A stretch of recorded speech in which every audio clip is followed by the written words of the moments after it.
deep in pain. We commit our team leader in your hands. May you put the words in his mouth that he delivers to the world and to Uganda. The word of hope, the word of courage, the word of wisdom. We thank you, Lord, for this moment. I pray this in the mighty name of Jesus Christ the Lord. Amen. Amen. Please take it.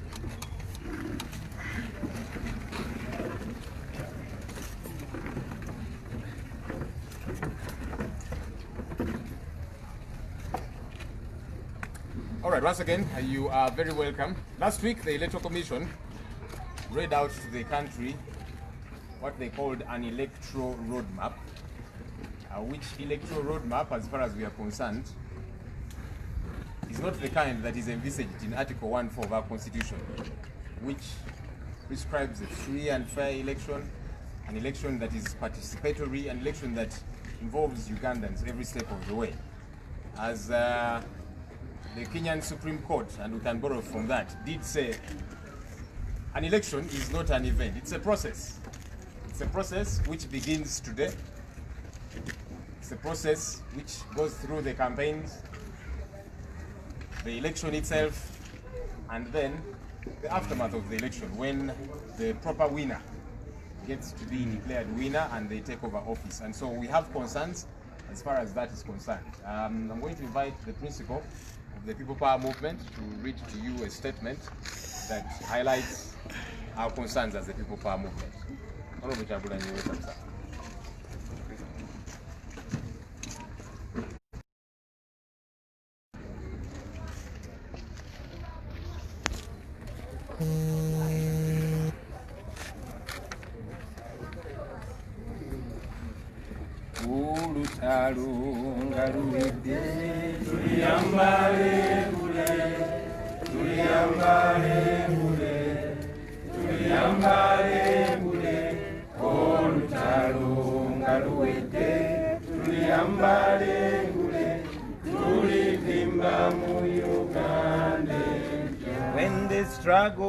When the struggle is over, we shall wear the victor's crown. We shall wear the victor's crown. We shall wear the victor's crown. When the struggle is over, we shall wear the victor's crown in a new Uganda. People power, Our power. our power, People power. Please resume your seats.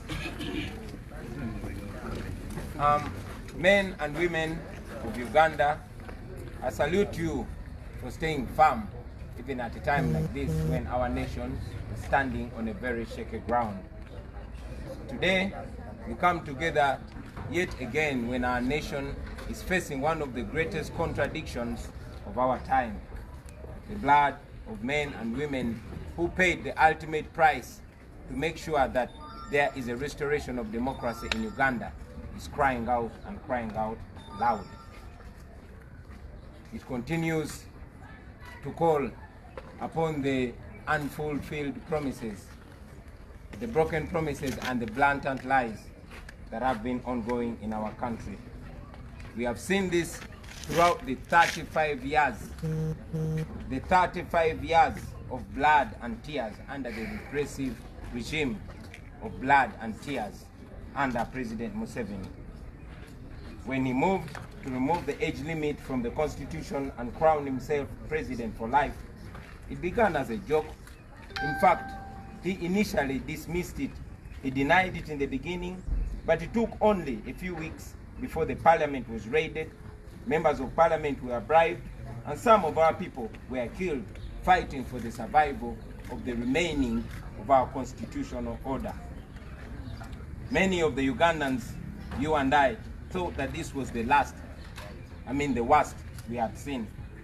Nobody believed that there was any worse anybody would do to stay in power. But now, we all see that a dictator will go to any height and any depth to keep in power.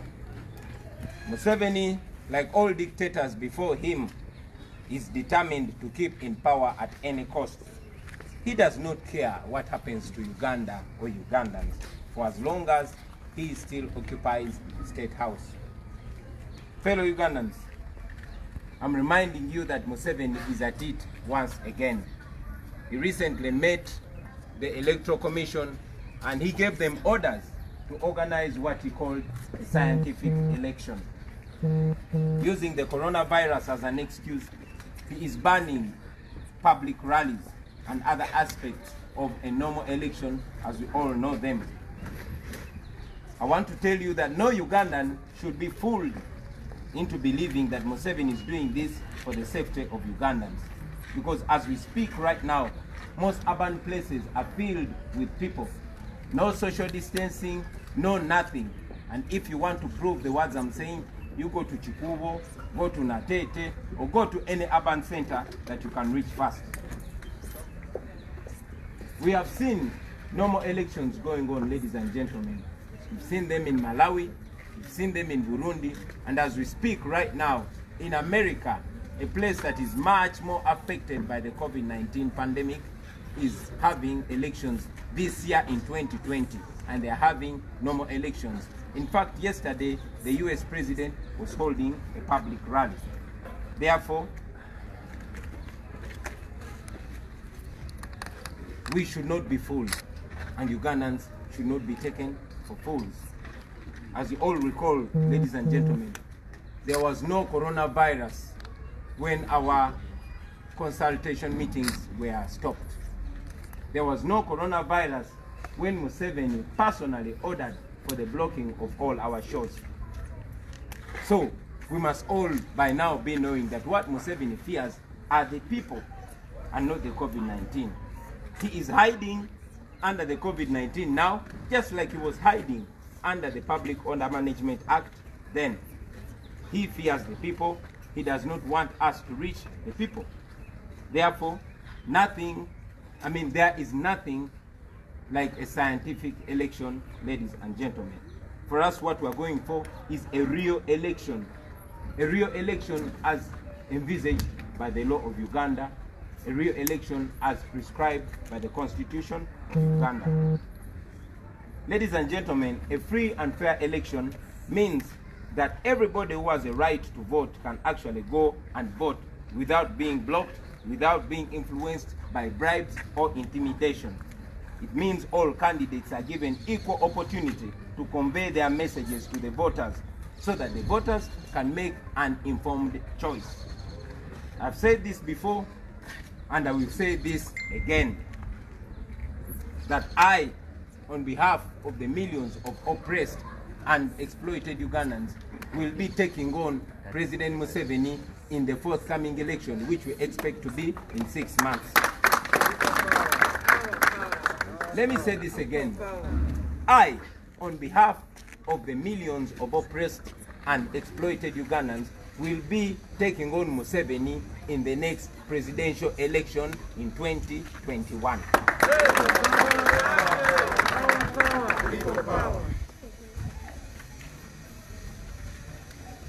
Let me also use this opportunity, ladies and gentlemen, to put President Museveni on the notice. Mr. Museveni, you might have forgotten what you said in 1980, but we have not forgotten. You, Museveni, put Obote on notice on the eve of the 1980 election. You said that if Obote rigs the election, you will go to the bush and fight against him. We have come to that point right now, yet again. And we are telling you that you either organize a free and fair election or step down peacefully. I say that again. We are telling you that you either organize a free and fair election or you step down peacefully. But if you continue provoking Ugandans, Ugandans will rise up against you and you will end up in the dustbins of history, like your friend Gaddafi, like your friend Mobutu, and like your friend Omar el-Bashir. So take this as a word from Ugandans. I thank you for listening to me, ladies and gentlemen, and I will say this again in a local language, particularly in Uganda.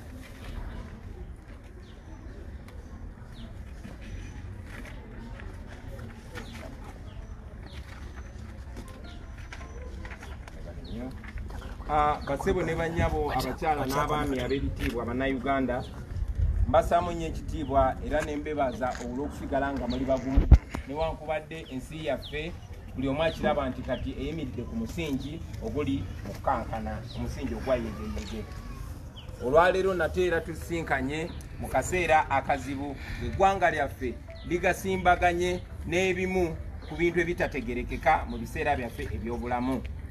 Omusaayi gw'abaami n'abakyala abaafa nga balwanirira enfuga ey'eddembe nga balwanirira demokrasi ne kaakano gukaaba gutukaabirira nga gubanja ebyo ebisuubizo ebitatuukirizibwa nga gubanja ebintu ebyatugambibwa nga bya bulimba era nga guwakanya obulimba obw'enkukunadde obubadde era obugenda mu maaso olwaleero. Kino tukirabye okumala emyaka 35 emyaka egy'amaziga n'omusaayi emyaka egy'okunyigirizibwa n'okufuga nga tufugibwa mundu nga tufugibwa Museveni n'abayeekera be abaawamba eggwanga lyaffe mu 86 era nga bakyatufuga mu nfuga ey'otunyigiriza. Museveni bwe yaleeta olukwe olw'okukyusa ssemateeka okugyawo ekkomo ku myaka, abantu bangi baali tebakikkiriza, kyalinga ekyokusaaga. In fact naye kennyini yasooka kyegaana n'agamba abo abaali bagamba okugya ekkomo ku myaka baali beewuusa, baali babuliddwa byakola. Naye tewaayita wiiki ziwera 3 paliamenti n'erumbibwa, ababaka ba paliamenti abamu ne bagulirirwa n'abantu baffe bangi ne battibwa era okukakana nga constitution yaffe bamaze okugitaganjula. Bannayuganda bangi nnyo baali balowooza nti kyekintu ekyo ekisingayo obubi ku bintu ebisobola okubaawo. Naye njagala obbategeeza nti nakyemalira yenna mu nsi abeera mweteefuteefu. Mbadiramu nti njagala obbategeeza nti nakyemalira yenna mu nsi abeera mweteefuteefu okugenda ku buli levo okulaba ng'asigala mu buyinza. Era embeera y'emu President Museveni nga bannakyemalira bonna abamusookawo mweteefuteefu okukola buli kyambyone, okukola buli kikolobero okulaba ng'asigala ng'ali mu State House, ate nga kino akikola ng'awakanya amaloboozi ag'abantu agoogera ekyenjawulo. Bannayuganda bannange mwenna, Museveni neera kati kyaliko. Mwenna mwakitegedde nti yayita akakiiko k'ebyokulonda n'akawa ebiragiro n'abagamba bagende bategeke okulonda ku ye kwe yayita scientific election. Mwakitegedde nti basazeewo okuweera enkuŋŋaana z'abantu n'okuweera byonna byonna oba emitendera gyonna okulonda okw'amazima n'obwenkanya kwe kutambulira nga bwe tukumanyi. Njagala obbategeeza nti tewali munnayuganda yenna alina kukkiriza kusiruwazibwa. Tewali munnayuganda yenna alina kukkiriza kulimbibwalimbibwa nti kino Museveni akikola kutaasa bulamu bw'abannayuganda. Muzze mukiraba baganda bange, weewaawo ffenna tulwanyisa obulwadde, ffenna tulwanyisa coronavirus. Naye tewali muntu yafudde coronavirus mu Uganda naye ng'abattibbwa. Abasajja ba Museveni abattiddwa olw'effugabbi bangi nnyo. Kale nno njagala obbategeeza nti Museveni kyatya be bantu, akimanyi abantu bamukoowa, akimanyi talinayo buwagizi mu bantu, era akimanyi nti ensi yonna egenda kiraba singa tutuuka mu campaign. Yensonga lwaki agezaako okozesa coronavirus okulemesa abamuvuganya, okulemesa ffe abalwanyizi b'eddembe okutuuka mu bantu. Bwe twogerera olunaku lwaleero buli kabugabuga mu Uganda kajjudde abantu. Tewali bya social distancing, tewali kintu kyonna. Oyo awakanya kyenjogerako njagala agendeko mu kibuga olwaleero, njagala ogendeko mu kikubo olwaleero, njagala ogendeko e Nateete olwaleero, oba genda mu katawuni konna akakuli okumpi. Amawanga mangi nnyo ago agalina okulonda okugenda maaso omwaka guno 2020 gagenda maaso n'okulonda ng'amateeka bwe gagamba. Tulabye Malawi nga waliyo okulonda, tulabye Burundi nga waliyo okulonda, ab'e Tanzania bagenda kulonda mwaka guno, n'Amerika ensi esinze okuyisibwa obubi ekirwadde kya COVID-19 bagenda mu kulonda okw'abantu bonna. Era nejjo President Trump yabadde ku lwale ng'ayogera ey'abantu abangi. N'olw'ensonga eyo akakiiko k'ebyokulonda akakolera Museveni, mwami Byabakama ne banne tebalina kutwala bannayuganda ng'abawumbatuutu. tebalina kutwala bannayuganda nga batalina magezi mu mitwe gyabwe.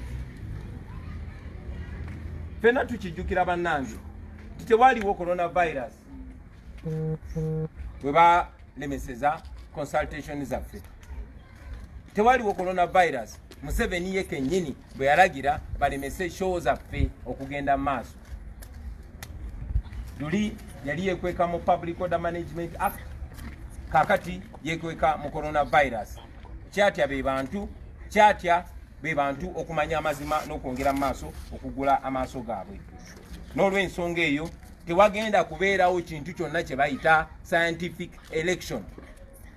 Ffe kye tugendamu kwe kulonda kwennyini nga bwe kulagirwa mu mateeka okutuuka ku bantu. Nkiddamu nti tewagenda kubeerawo ku ludda lwaffe kye bayita scientific election. Tugenda mu kulonda ng'amateeka bwe googera. Okulonda ng'abantu bonna balina okwenyigira mu kulonda. Okulonda okw'amazima n'obwenkanya kitegeeza nti abantu baweereddwa omukisa okuwulira okuva eri abo abakulembeze abaagala babalonde basobole okusalawo nga bamanyi kye basalawo. Si bino ebyokudongowaza abantu ne bababuzaabuza ne bamala nga babakozeseza okusalawo okwo okutagwanidde okutagenda bayamba. Kino nakyogerako gye buvudde, nzize nkyogera nene guno omukisa kangukozese nagwo ziremu nkyogere nti nze kamwe akoogera ku lw'obukadde n'obukadde bw'abannayuganda abanyigirizibwa. Ngenda kwesimbawo okuvuganya Museveni ate tumuwangule mu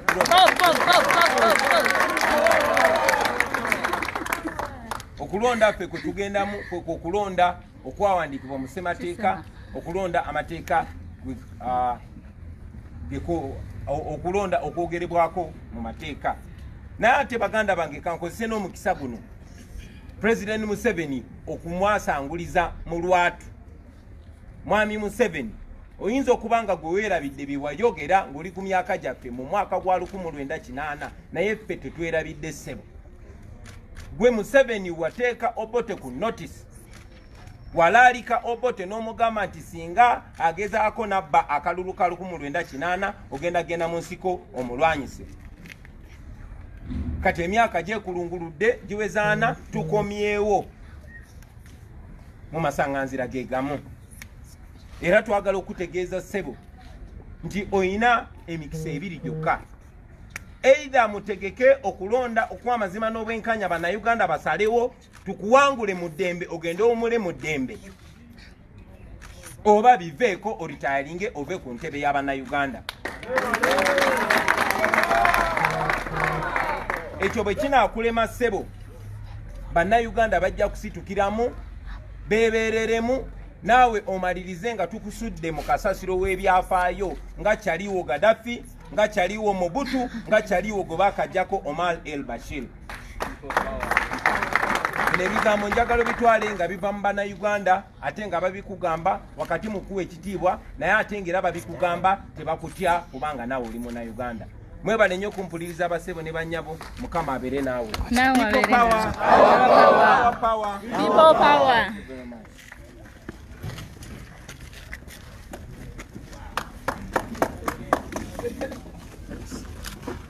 Sebo tuyanziza tuyanzeege. Mwami Museveni yagenda n'ayogera mu ka-interview akamu. Yakeeji jaggwa n'agamba manyi bw'obanga owezezza emyaka 75 n'amaanyi oba tokyalina, stamina oba tokyalina. Emyaka egyo gyalumate wuwe, stamina takyalina. Kati ayagala atule wali ku TV ku radio campaigninge kubanga talina busobozi butalaga ggwanga. Era bidenti ffe tuli bavubuka amaanyi gaffe tukyalina, eggwanga tugenda ditalaga mu buli ngeri.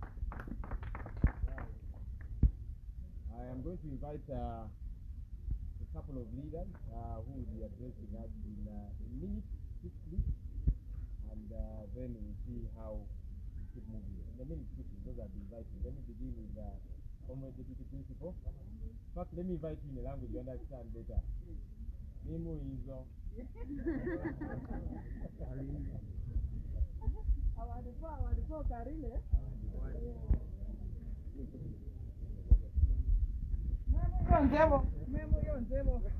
People power. Our power. Our power. People power. Our divorce.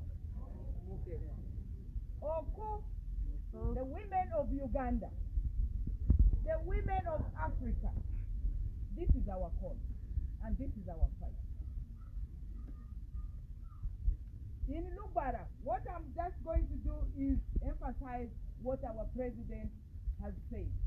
Alo, amavele atamba Robert Chagulani, ninga paso President Museveni back limu Philippines. Esekoko. Ani, ayo mimi, afazi yozuki ni amaso nini niyo. Amavele kisepi oninga paso Museveni, Musedi bera. Esekoko.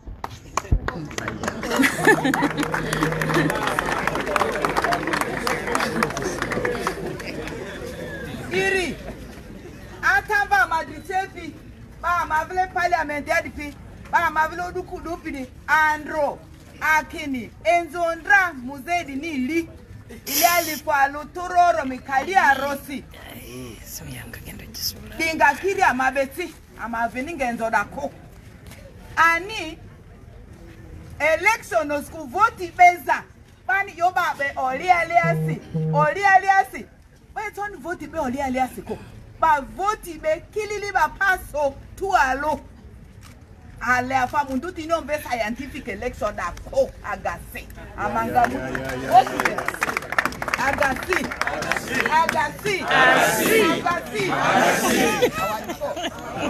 ama vote be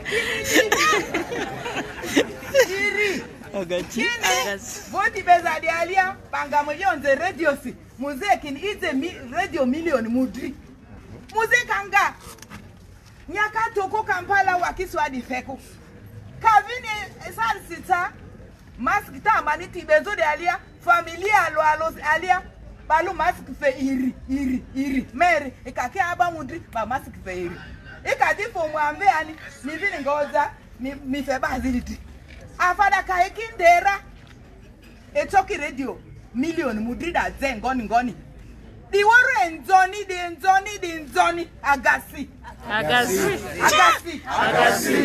ani asopa kirikiri amanga voti bese koko amanga mwati amaki mwenye mitetu alo anira muze andera le mamwa valiria baharibe dikarile lo ningemuni ani aleni saweza ngiriko voti amangabera aleni voti scientific dako alemu voti be Idrisi amani ba drazaneko dika le amoto ke amatu alo amanga paso election de aliara etekoko electoral commission itima roadmap ni nzilani nanida aga roadmap da tesi ani urikoko asokipa tu alo atambado ngukwa dika amaku iselesi alo di woro la modoki tibelo duku dite kini renga pasora asokipa ribe tu alo awadi fo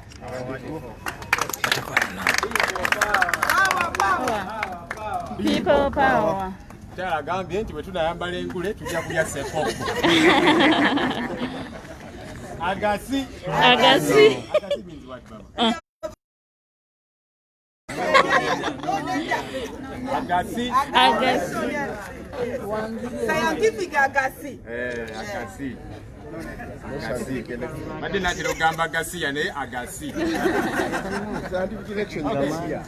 This Honorable Chivumbi is next to me, and people accuse me of looking like him. Let me invite you, sir, to speak to us in strictly 1 minute. People power, Our power. our power. People power. We can only tell the president in no uncertain terms that Uganda as a country, as our principal has said, we will not participate in an election that is not conducted as per the law established. That should be understood by everyone. And we call on all forces of change in this country. If there is nothing that can unite us, the quality of our democracy is a unifier. We all have the interest in a free and fair election. Therefore, whether you are DP or FDC or CP or JEMA or any other party, at least we must draw a line in the sand and say never again to go for an election which is a ritual. I think people power and the younger people in this country, we must, as the president has said, we must speak very categorical and clear that we will never accept another president who comes to power, one, by killing us, two, by rigging an election. Museveni is the last president to come to power by killing Ugandans. And is the last president to remain in power by rigging elections. Can I repeat? Yes. Museveni is the last president to come to power by killing Ugandans. And is the last president to remain in power by rigging elections.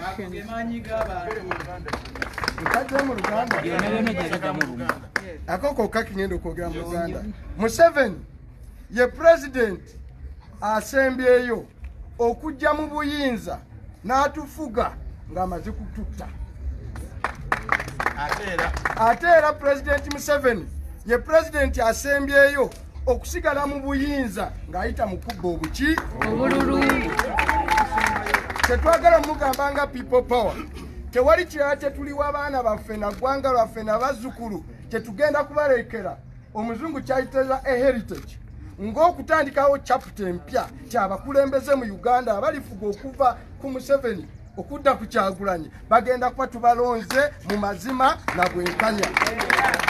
N'olwekyo covid si kiro ekikutte waggulu Museveni kyalina okweyambisa tikyagenda yebambulero olwaleero gyagenda okutubika ffenna ng'ensi tusooke tugambe nti olw'okutya covid America waliyo abalwadde obukadde kati bakawere miliyoni meka abakafa bawerera ddala emitwalo kati nga 18.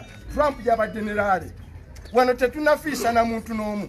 Abantu batambula mu matakisi ne mu baasi okuva Arua okuva e Butambala okuva e Jinja ne bajja wano balamu. Museveni totya teekawo akalulu tukakukube n'ebyenda bikwetokota.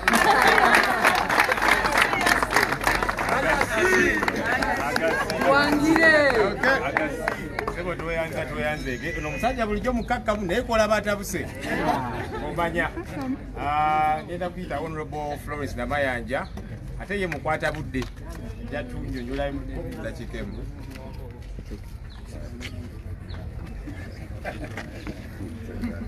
People power, our power, our power, women power, our power. Basebo ne banyabo ekitulese ensonga zoogeddwa. Twagala buyinza mu mazima n'obwenkanya. Ekyo kye tugenda okukola nga tugoberera constitution ya Uganda. Olwaleero Uganda ne bannayuganda beetaaga okulaba okukyusa obukulembeze obutaliimu kuyiwa musaayi.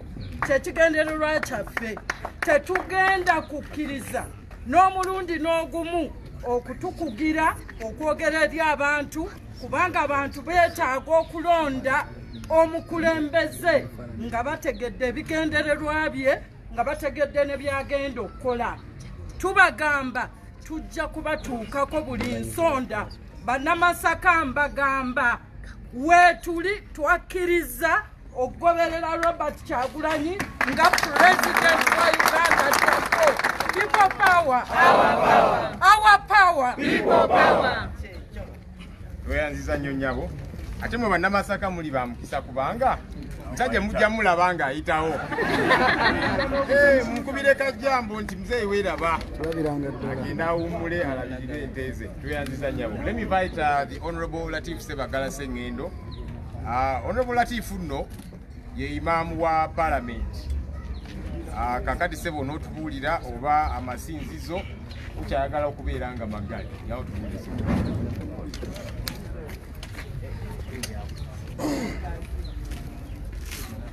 People power, our power. People power, our power. Our power, people power.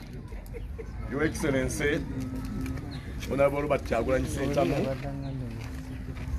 our distinguished leaders and the press, Assalamu alaikum wa rahmatullahi wa barakatuh. As I've been introduced by our spokesperson, I'm the parliamentary imam. My emphasis is going to be centered on religious institutions. Our motto is for God and my country.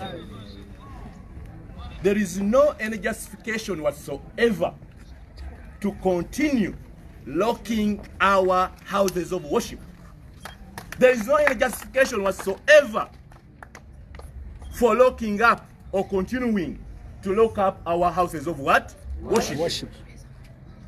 I know, fellow Ugandans, that if they can allow buses to transport people, passengers, for 40 passengers in a bus for 11 hours going to Kisoro or Arua, why can't they allow Sunday services that are conducted in 1 hour? Mosques on Friday, our maximum is 30 what? Minutes. There is no any justification, but the justification is Museveni's what? Justification. It's Museveni who is behind hoodwinking Ugandans that we are fighting COVID, yet it is a political what? Move. We cannot allow, and I'm calling upon our religious leaders, the Interreligious Council. You are so silent. Please wake up. We cannot continue seeing our churches and mosques locked day and night for the last 4 months, and then we just keep quiet. When you go to Chikubo, when you go to Owino, when you go to Parliament, when you go everywhere, what is really that behind locking our houses of what? Worship. I believe that the houses of worship can observe the guidelines more effectively than any other person. I know on Sunday we have church service, we have Sunday services. Most of the churches have two services. They can even say we're going to have 4 what? Services. Each services that we are supposed to attend maybe 200 what? People.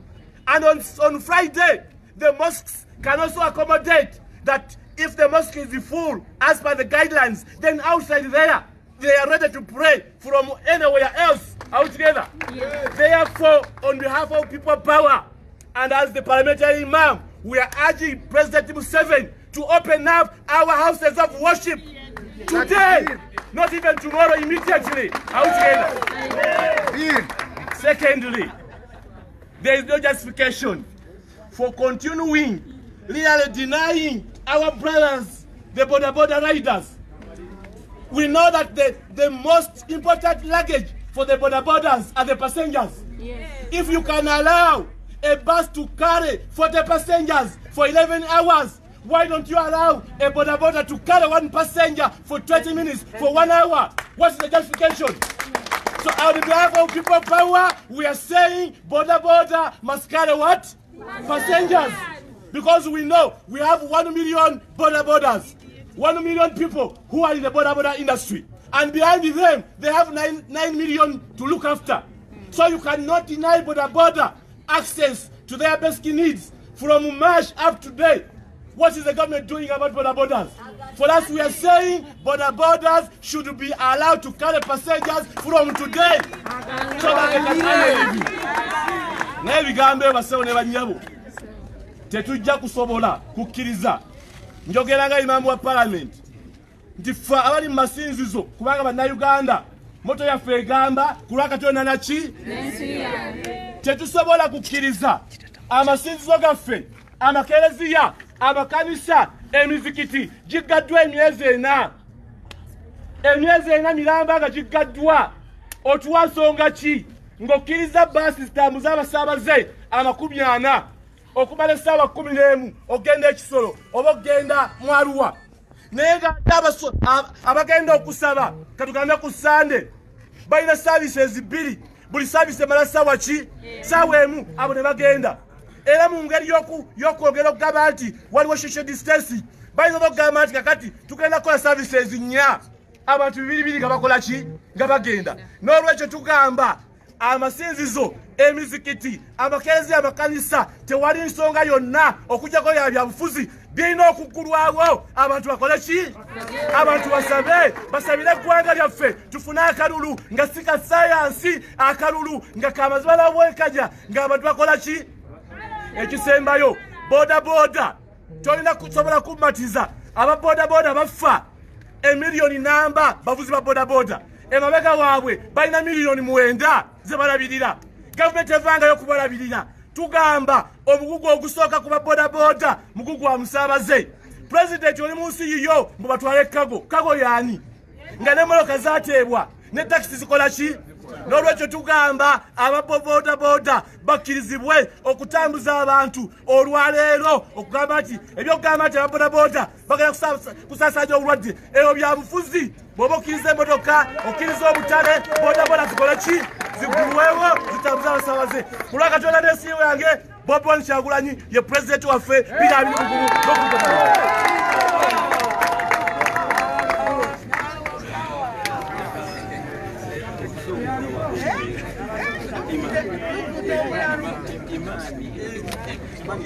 Sebo Imam toyanzeke ate nze saala ezenkampu Katonda azaagala nnyo aziwulira nnyo sese za muddala. Alright, so the next people I'm going to invite, let me request that we strictly stick to a minute. Otherwise, then we shall not be able to have you speak because you are running out of time. So what you will do, you will speak in one language of your preference in strictly a minute so that we're able to run quickly and get out of this place. The person I'm going to invite next, I love this man, and the reason I love him is one, he is a card-holding member of the NRM, an MP on the NRM ticket for that matter, but he's interested in change. He says, I am NRM, yes, but I want change. I want a better country also.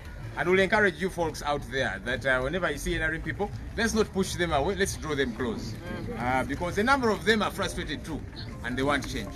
Honorable Patrick Nsamba, please speak to us in strictly 1 minute. People power, our power. Our power, people power. People power, our power. Nja kwewola ebigambo bya Lord Mayor Erias Lukwago. Kibane omusajja atujooze nnyo. Museveni atujooze nnyo. Era bannayuganda ejjoogo lino nsaba muliko we buli munnayuganda akoowe ki ejjoogo. Tosobola kuyita Electoral Commission y'eggwanga mu nnyumba ewuwo n'obagamba akalumu kateeketeeke bwe muti. Eryo jjoogo eritasaana bannayuganda buli omu waali ekintu ekyo kirina okukola ki okunyiiza. Bannayuganda baafaayo nnyo wano nga covid ne bafaayo nnyo okukuuma buli kintu amateeka ne bagakuuma bagenda okuzuukukanga kumbe abakulu bali mu jjoogo. Ensimbi bazibakuŋŋaanyizaako ezaakuŋŋaanyizibwa gundi komiti eno zaalagawa biliyoni ne biliyoni bannayuganda mumanyi ezaalaga ezo zonna tezimanyiddwa. Kyokka ate waliwo sente ezaali zirina okukola mu Quarter 4 mu institutioni za gavumenti zonna. Ezo zonna sente babbanzibe teri district yazifuna, teri ministry yazikola ki yazifuna. Tebaakoma okwo ne bagenda mu maaso ne beewola biliyoni ne biliyoni za sente zonna babbye ki babbye enzibe. Bali mututwala maaso n'okutujooga. Bannayuganda abatakoowa jjoogo mwabaki ejjoogo likome, ejjoogo likole ki likome. Ntegeeza bamemba ba NRM bw'ali eyo ng'owagira ekibiina kya NRM tetukwatangako contract nti Museveni alina tufiirako. Contract tetwakwata yali ya kibiina kya byabufuzi. Ebyo bye muddako nti Museveni ye NRM ebyo biki bifu. Abagureta Mubende mbeebaza kuba kino mwakitegedde. Kuba Gureta Mubende abawagizi be NRM bangi olwalo nga bawagira Honorable Robert Kyagulanyi Ssentamu. Era Gureta Mubende, Kiboga, Kasanda, Mityana mwongezeemu amaanyi bulijjo gyasinga okujja obulwa obuki obungi kati omulundi guno naffe tugenda kwebereramu tukooye ejjoogo.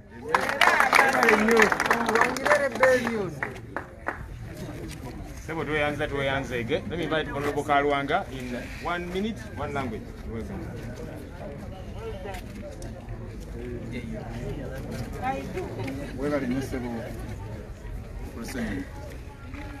People power, Our power. our power. People power. Nga baganda bwebogedde gyakwongerako ensonga bbiri. Esooka, tulina ekizibu ky'amaanyi nnyo mu ggwanga lino nti abantu baffe bakulemberwa abantu abatabamanyi. Mwenna abali wano tambula ogende mu byalo gye tuva olabe oba ddala waliwo obukakafu nti korona gyali. Abantu bakugamba nti ffe weetuli wano ne bye mwogerako tetukola ki, naye ekisinga obbaluma kwe kuwulira nti twewoze ssente. Waliwo ssente ezasondeddwa, waliwo ssente ezatuweereddwa ne ssente za bajeti ezimu nga zaaliiriddwa. Kino kye tusaba nga pulezidenti waffe bw'agambye, principal waffe bw'agambye, ffe twagala kalulu akali free and fair. Bino ebyokugamba mbu scientific wacha tetwagala kumanya n'omulundi naki n'ogumu. Tugenda kunoonya akalulu, tugenda katambulamu nju ku nju, muluka ku muluka, erosi ku erosi. President Museveni oyina abakesibo okuva ku kyalo mpaka ku district bakubuulira amazima enseve mu kubonaabona. Okubonaabona nga twekwese mu kigambibwa nti ye korona kiveewo ensi etambule. Tukooye ejjoogo.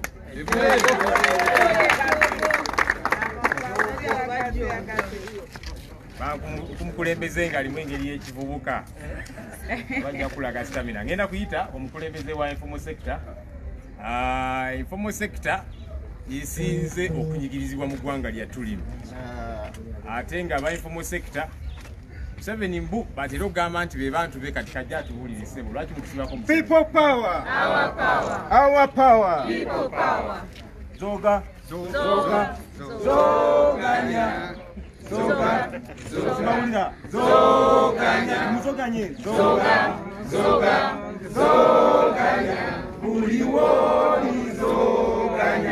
President Museveni aba informal sector abagenda muzoganya buli wamu wonna wakola ki wali ekisooka mufunye training emala emyezi 3 gye mumaze mu lockdown kibalaze nti musobola okubeerawo nga temuli ku mirimu gyammwe gino ate gyayagala okusazaamu tayagala mukomewo okukola. Naye nze ekintu kimu kye mbagamba nti bwe yamaze okukola ekyo nga yakusazaamu emirimu gya bodaboda abatakisi bonna bonna bakyankalanya kati ayagala ateekawo akalulu ka muntu omu. Bw'oleeta scientific election kati ye ne electoral commission baagala bateekeko akalulu nga kake yekka. No nedda tu scientific election twaganye twamuwadde ennaku 4 zaweddeko kati tugenda kutandika okuzoganya. Mwena gye muli tubakunga musituke tulemese enteekateeka electoral commission okutuusa ng'etaddewo okulonda ate okulonda tugenda kugendamu nga bwe kwali okuva edda tugende mulaale zaffe bulungi nnyo ffe tumanyi okwebeereramu ensonga lwaki situfudde coronavirus. Mwebale nnyo mwebalire dda. People power. Our power. Kyagulanyi oye. Thank you, sir. I'll invite Honorable Sempala Chigosi to speak to us in 1 minute.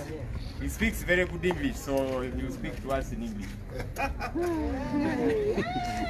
But then his other name is Sajjali Abeni. You don't love it, Sajjali Abeni. Waliwo baali bangamba nkole exercise bampite kasajja kabene. Ladies and gentlemen, Mr. President, I just have 2 points in 1 minute. One,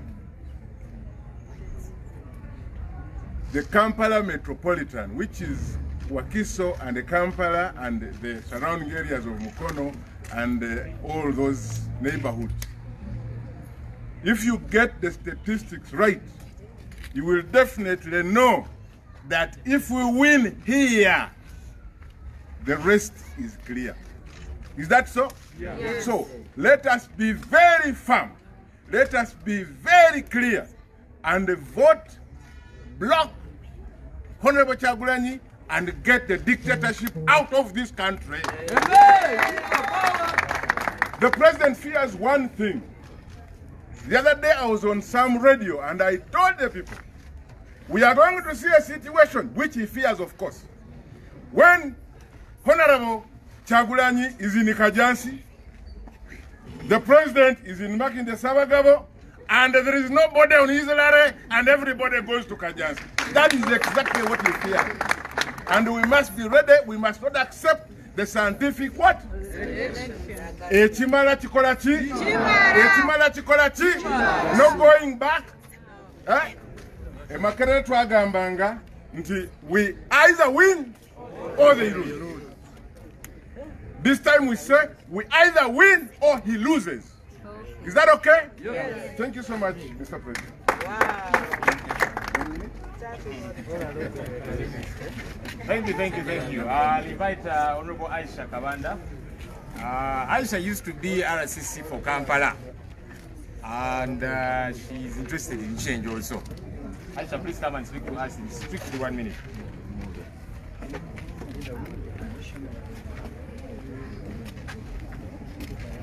I salute you, Mr. President. I want to address myself to the women out there. The NRM regime has been a period for the women to suffer. We've suffered toiling for our children to ensure they get a better future. We've educated our children through thick and thin.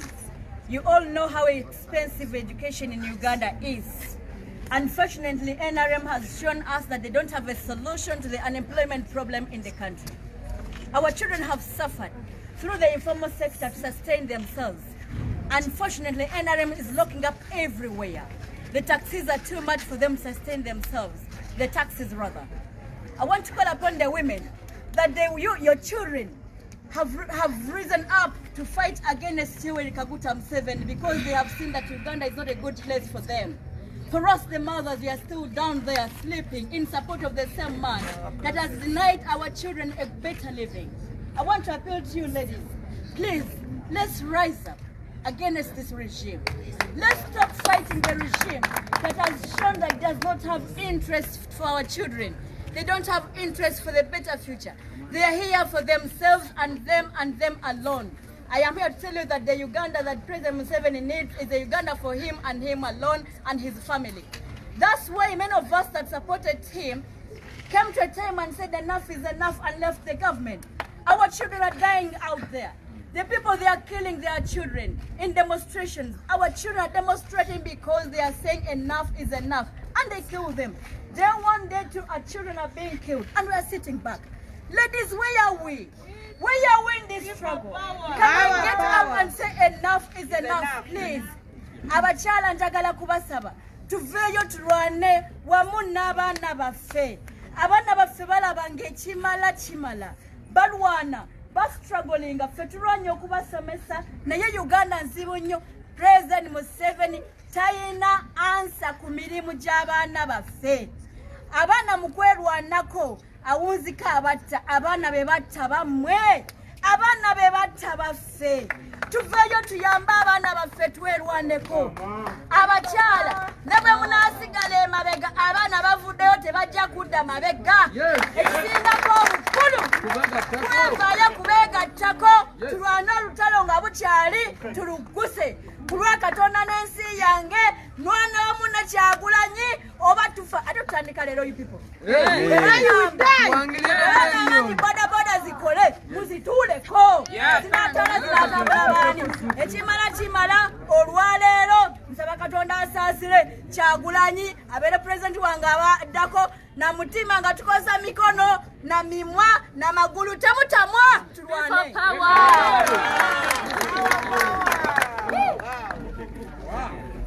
Wow. Thank you, Aisha. Government, where are you? Hey, sorry, ladies, where are you? All right, I'll take about 3 questions from members of the press, and we shall wrap this up. We are here. Hello, Tina from AFP News Agency. You're saying no to scientific elections. What will happen if the president and the EC continue to actions? Might you boycott the elections, or what else would there be? You're saying people should not die anymore. Would like to know a little bit more about your plans to fight it or to rebel it. Thank you very much. No. Yes, Onangambye people will rise. Yamugambye either resign, organize a peaceful election, or people will uprise and you will go like a Gaddafi. What's the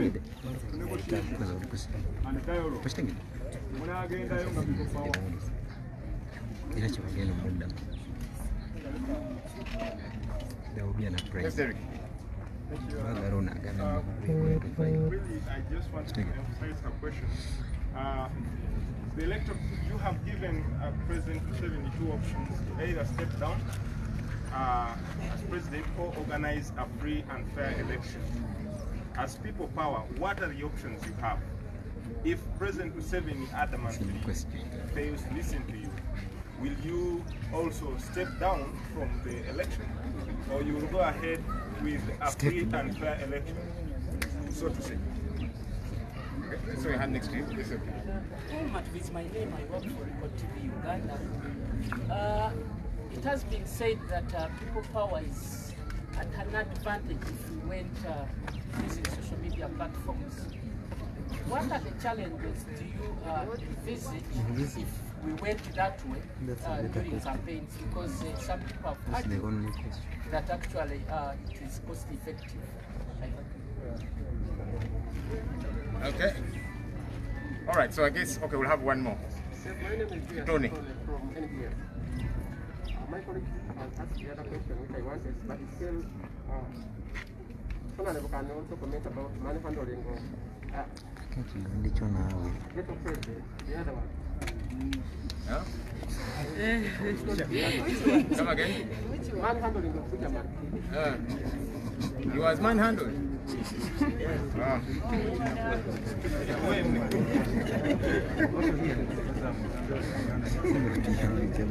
Okay, this will be the final one.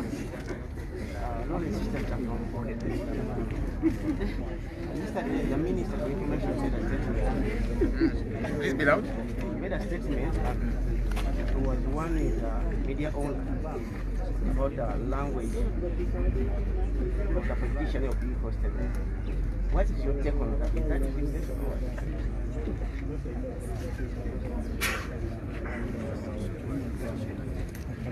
Okay.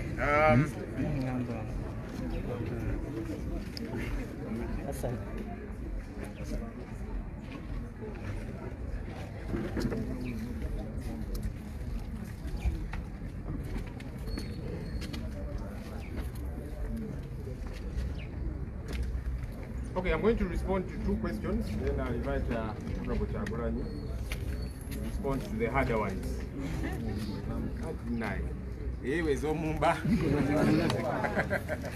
Charles is asking, the Electoral Commission said they are open to negotiations. Look, this has been our concern from the very start. The Electoral Commission was supposed to have this as a consultative process because there are other stakeholders. What the Electoral Commission did, they went to one stakeholder, Mr. Museveni, who is the potential candidate, and he gave them orders, and now here we are, okay? So, if they are willing to listen to what we are telling them, we are telling them now. And if they invite us, we shall tell them the same things, okay? But we hope that they can learn from this. The EC should stop shooting first and aiming later. The consultations should have happened first. You know, you first aim and then you shoot. But nonetheless, we are telling them now, we hope that we shall be able to appeal to their reason and they get to see sense in what we are saying. That all stakeholders, you know, we have aspirants for the presidency. These political entities, political organizations, religious leaders, CSOs, all those are stakeholders who should have been involved in this whole process. That should have happened at the very first step. But nonetheless, we are telling them now, we hope they can get to hear what we are telling them. Paul said that People Power has an advantage over social media. Oh yes, matter of fact, we do. And we are still very tightly holding on to social media. But what we are saying as People Power is that it's not true that every Ugandan is actually